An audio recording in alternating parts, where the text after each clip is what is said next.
If you want to learn to play modern jazz drumming, then you're in the right place. My name's Alex, and that's exactly what I teach on this channel, mate.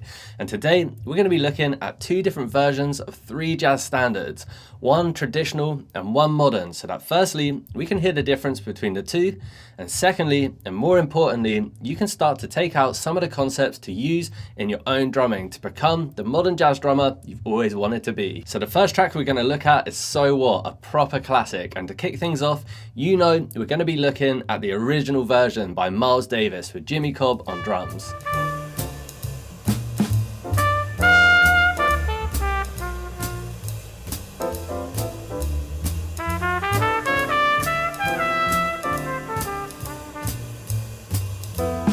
Sick, a proper classic with an amazing ride feel by Jimmy Cobb. And by the way, you can download all of the notation from today's video for free by following the link in the video description. You'll also find a link in there to my membership where you'll find courses and masterclasses, all with a heavy focus on modern jazz concepts. So you can feel free to check that out if that's something that would help you out. But the notation is totally free, so you can grab that either way. So of course, for a traditional jazz groove like this, we're using a combination of quarter notes and triplets to create the jazz ride cymbal pattern. And then something that you can start to incorporate into your own playing that Jimmy Cobb does so well is to start to improvise combinations to create your own version of the ride cymbal pattern rather than keeping it the same every single time. The comping is super laid back, sparse and tasteful in this track, all about just keeping the tune rolling along and not getting in the way of the lead lines and the soloists. So although the drum part seems pretty simple in theory, really it's all about playing with the right feel and making musical choices to best serve the track. So now we've looked at a traditional version of So What, so let's have a look at a more modern version. This is the Christian Scott version with the legend Thomas Pridgen on drums.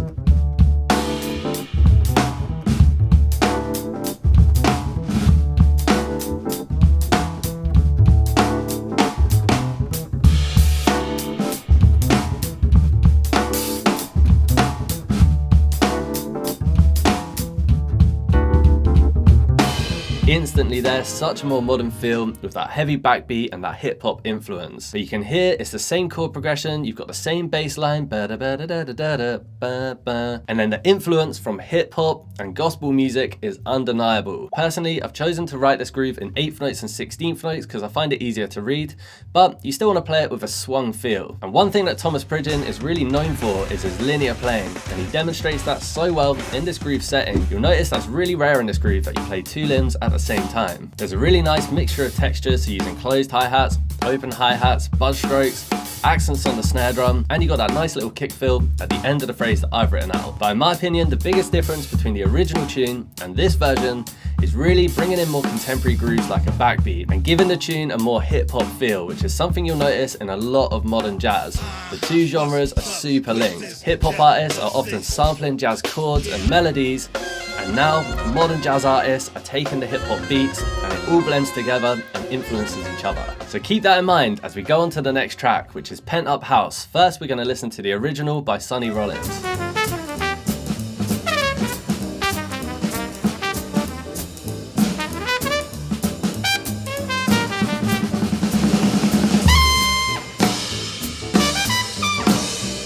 Nice, so in this track, we got Max Roach on drums, one of my favourite drummers from the bebop era. Super musical and super tasteful player. Again, we're using combinations of quarter notes and triplets to create our skip notes, setting up the classic ride cymbal feel. And then the comping is a little bit more complicated in this track in comparison to So What. Some areas to pay attention to are these little buzz stroke phrases, and then you've also got this classic triplet crescendo to take you into the next section. And it's worth bearing in mind that at this time, this sort of phrasing would have still been cutting edge and new. So to play a straightforward triplet single stroke roll on the snare drum by today's standards seems like a really simple fill, but back in the day, it was these players who are setting the standard. So for comparison, let's have a listen to a modern jazz version of this tune. This arrangement is by the Ari Honig Quartet from a live recording at Chris's Jazz Club.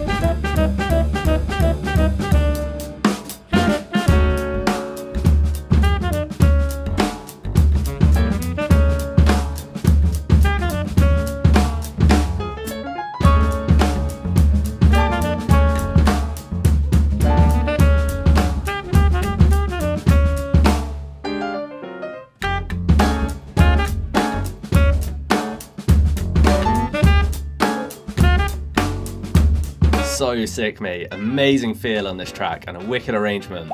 Again, coming straight in there with that slapping backbeat, bringing the influence from hip hop and combining it with jazz. This is like the perfect example of when people say that ghost notes should be felt and not heard. I don't always agree with that sentiment, but in this case, Ari Honeg's ghost notes are played super quiet and you can just about hear them, but you can definitely feel them, adding to the overall vibe. To take influence from this to start to use in your own playing, firstly, I would recommend having a go at playing hip hop beats where you only play an accent on beat 2 of the bar, as Ari Honeg is doing in that first section. Really focus on creating a strong rhythmic hook or motif on your bass drum. Here he's playing 1E and a 2E and a 3 and a 4E and a 1E and a 2E and a 3 and a 4E and a... Fill in the missing 16th notes with ghost notes going in between the hi-hat, and make sure to really have a lot of contrast between your ghost notes and your accents. And he also implements the classic hip hop stops, where you cut the groove short on a snare drum, like here, where you hit the snare on beat 3 of the bar, and here, where you hit your snare on beat 2 of the bar, leaving the rest of the bar empty and joining back in again on the next bar along. You'll hear that phrasing in loads of 90s hip hop. The blue chip stock option, invisible man, understandable smooth shit that murderers move with. The thief's theme, play me at night, they won't act right.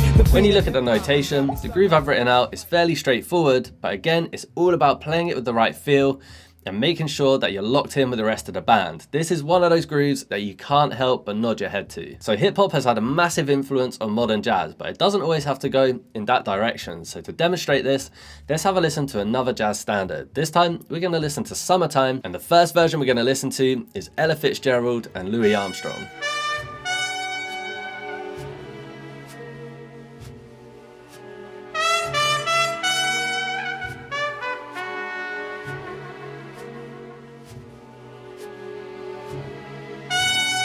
Such a beautiful tune, man, and a really different feel from the rest of the tracks that we've looked at so far. So first thing is we're playing with brushes rather than playing with sticks. For this kind of tune where it's a ballad and you don't want to get in the way, personally, I like to use the figure of 8 motion. Find this gives you a really nice thick legato sound where it's easy to control the movement. And then you'll notice that there's a little accent on the downbeat. So personally, the way that I like to achieve this is to put my index finger on the brush and then just push it down a little bit harder into the snare drum head. This creates a bit more friction, giving you an accented sound. You could do this with one hand or with both hands, depending on the volume of the accent you want to go for. For this track, the accent's quite defined, so I'm playing that accent with both hands at the same time. And for comparison, let's have a listen to a modern jazz version of the same tune.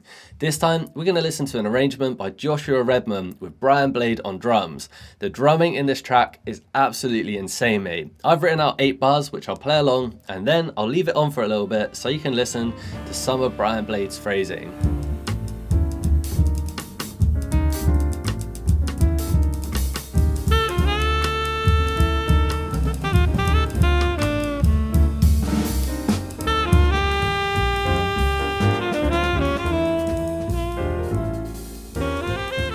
So much going on in there, man. Even to write out those 8 bars took me so long to work out, so make sure that you grab the notation so that you're ready to go for your next practice session. And the first thing I noticed with this arrangement is that it's in a different time signature. It's actually in 7/8. This is something you'll find a lot of modern jazz musicians will experiment with, making arrangements of classic tunes in different time signatures to push it into new territory. Now, something I love about Brian Blade's phrasing on this track is his use of different subdivisions. So where in a traditional jazz track you're likely to solely use triplets, in this arrangement Brian Blade is using 8th notes, dotted 8th notes, 16th notes and 8th note triplets to create a groove with a lot of depth. He's also exploring a lot of different textures, and he uses basically every texture you could possibly create on the kit within the track. So in the bars I've written out, we've got closed hi-hats, open hi-hats, cross sticks, bass drum, buzz strokes and toms. But later in the track he goes onto the bell of the cymbal, onto the snare as normal.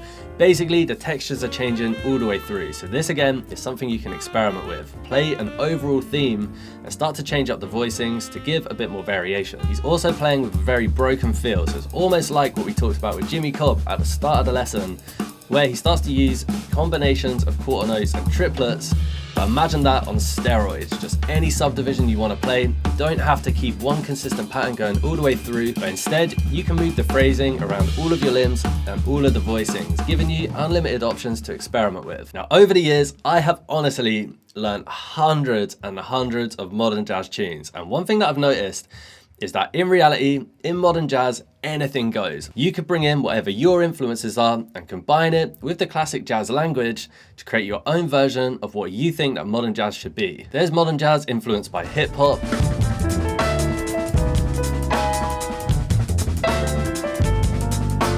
there's modern jazz influenced by drum and bass,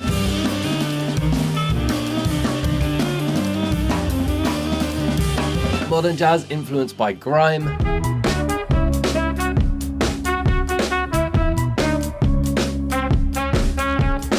modern jazz influenced by reggae,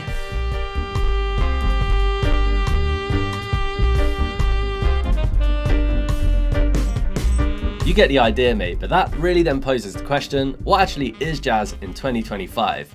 Well, in my opinion, one of the most important factors is improvisation. If you're improvising over a form, you could argue that what you're playing is jazz. And there is also free jazz where you don't necessarily have a form, but most of the time you're going to be playing to a form, but then the phrasing you play will be improvised in the moment. Another thing to think about is the instrumentation. Often, modern jazz is still going to be using a lot of, if not all of, the classic instrumentation that you would have found in the bebop days. So whether that be acoustic drums tuned up nice and high, double bass players, horn sections, and singers with a certain tonal quality, you'll find that often the overall colour of the music can still be traced back to the early bebop days. And a big part of this, of course, is that musicians are also using jazz chords and harmony, as well as often, but not always, using classic jazz structures. And then a lot of the time when musicians are bringing in instrumentation outside of this world, it gets added into the mix rather than just replacing the original instrumentation altogether. And a lot of the time, people are still nodding back to the traditional jazz language. And then when you combine it together with modern phrasing, all of a sudden you're pushing into new territory. The most important thing is that jazz is constantly evolving. So everybody, including you,